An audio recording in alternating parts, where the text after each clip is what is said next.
Jack always makes this look so easy. He just sort of saunters away from the pulpit, grabs the microphone, and preaches without any notes. If it's all the same to you, I will just stand here and white knuckle a bit and hold on for dear life.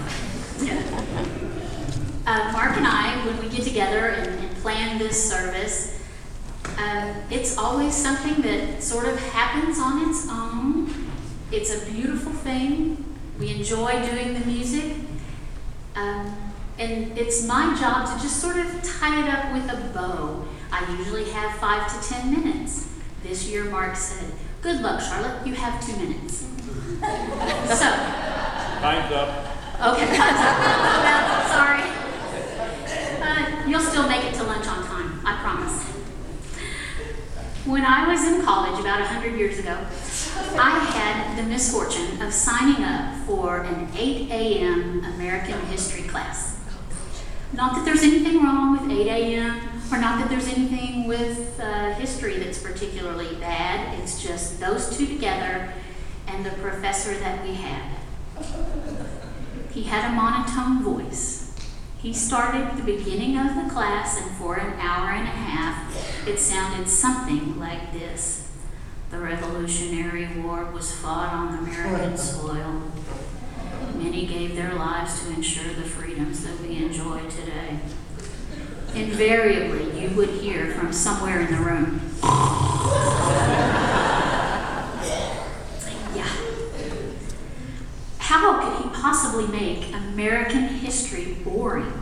Paul Revere was riding up and down the streets. Betsy Ross was sewing flags. Our forefathers were signing documents that would form our government.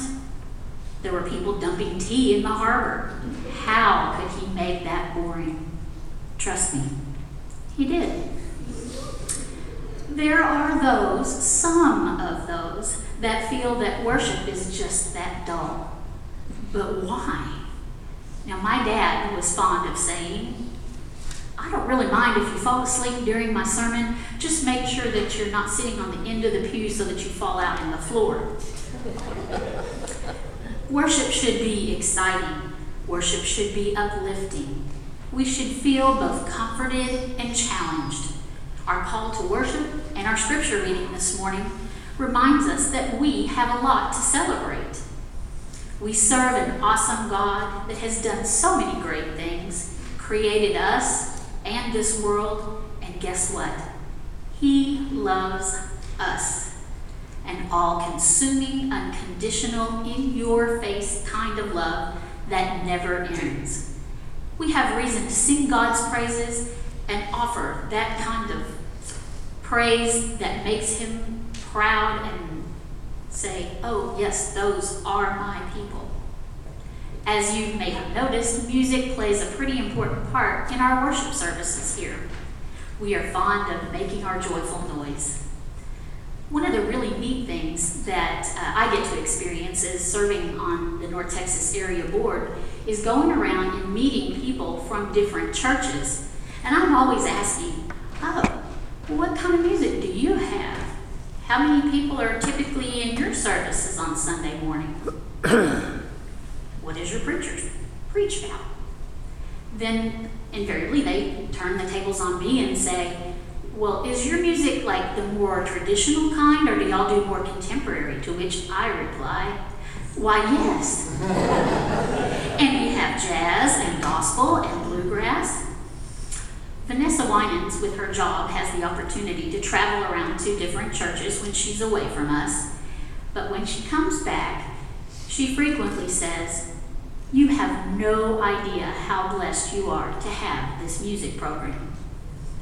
As a member of the Sanctuary Choir, know that we all feel very blessed that you allow us to offer so many different styles of music and worship. It makes our job as worship leaders so much more fulfilling and infinitely more interesting. Oh yeah, and thanks to that Mark Graham guy, he likes to say, "But I'm just the piano player." I think you're a little bit more than that. So, joyful worship.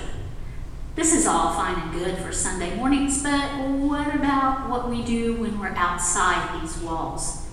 What about the rest of our week? Do we allow God to provide the soundtrack for our lives? Are others able to see God's love shining through us on Tuesday afternoon? Do our actions reflect our faithfulness on Thursday morning as much as they do on Sunday morning? Now, I have to confess, when my boss brings me a big project at 4:50 on Friday afternoon, I would like to think that I would still be humming, "I've got peace like a river, I've got peace like a river." But the truth is, I'm more likely to be thinking, if the devil doesn't like it, he can sit on a table. It's attractive, isn't it? So how do we capture that deep peace that can permeate our day-to-day living? When we truly open up our lives to following God's will for us, His love and peace temper all that we do. We really can become instruments of God's peace. No matter how crazy life gets around you, you can still sing to yourself, "It is well with my soul." So go out and live your lives with God's peace deep in your souls and sing His praises with joy.